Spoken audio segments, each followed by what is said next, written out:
Hello and thanks for joining us here at CTV News Weekend. I'm Jacqueline Mulcharik. On this week's In Focus, we're taking a look at the growing problem of Canadian household debt. Now, according to a recent report from the Vanier Institute for the Family, Canadians are traveling down a very slippery slope and carrying more and more debt. Some are calling the past 10 years the decade of debt, and this is because over the past 10 years, the amount of Canadian household debt has doubled. The Bank of Canada's top executive, Mark Carney, is warning, in fact, that this increase in the debt-to-income ratio is even threatening Canada's economic recovery. Many Canadians are falling behind when it comes to balancing their books, everything from their credit card payments to mortgage payments. A caution has also been given to Canadian banks. Carney called on the institutions to limit lending that is too eager. So what's really happening out there? Well, here are some numbers. Overall, Canadians are in the red at an all-time high of $1.3 trillion.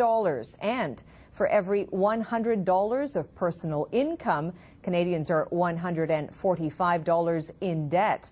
That's a sharp increase from the 1990s. Back then, for each $100, Canadians were in debt $88.60.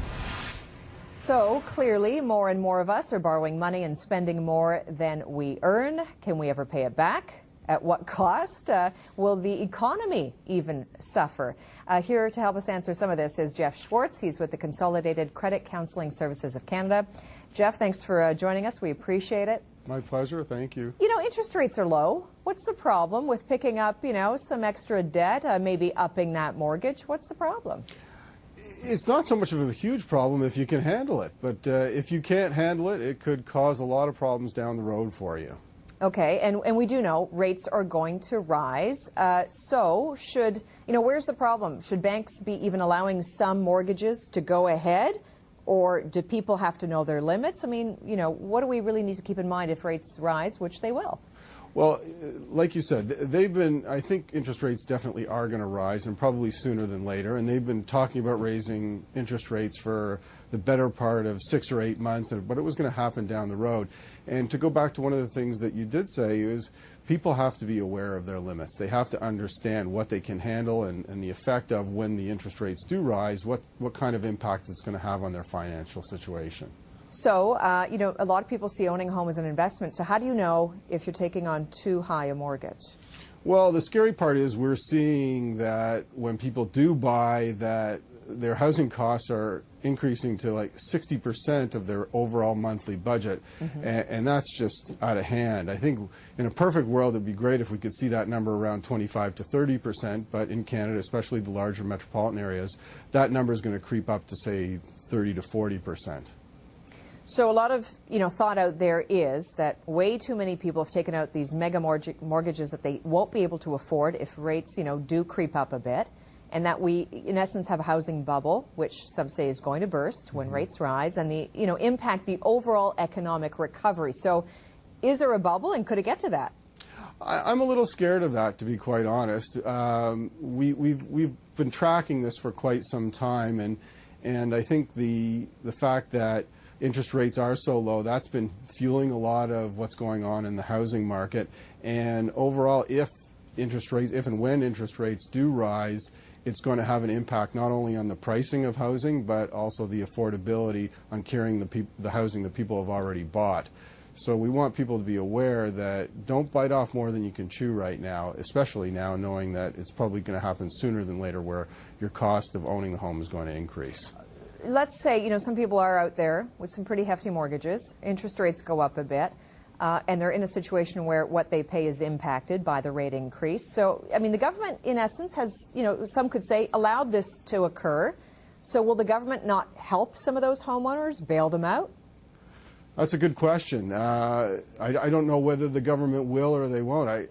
Perfectly honest, from my perspective, I think the onus should really be on the home buyer. It should be on the consumer. There's many different ways we've been given a ton of warning to really get our houses in order, if you will, and our ducks in line to make sure that if interest rates do rise, that we can handle it. And we should be managing our finances in such a way that this really shouldn't impact us. Okay. And we've had the warning. So let me ask you, if we've had the warning, Some people still, are perhaps riding an open interest rate, have a lot of debt. I mean, is that okay? Is that okay to do that if you're managing your payments? I mean, what's the best way to cover yourself for this probable increase? Well, I think as a strategy that at Consolidated, what we would tell people is to make sure they're getting rid of their high interest debt. And that's the most important thing. Make sure that the dollars you're spending are efficient.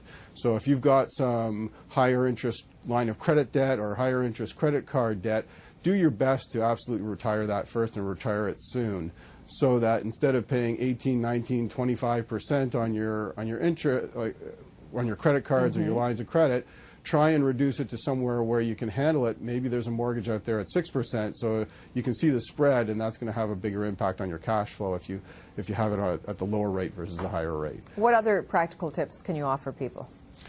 First things is to do a budget. Understand where you are with not only your debt, but all your other expenses. And make an assessment to say, well, what do I need to cut back on? Where are my opportunities to save? And if I do want to set some goals around retiring that higher interest debt, then take every penny that you've saved and put it right towards that higher interest debt until you pay it off.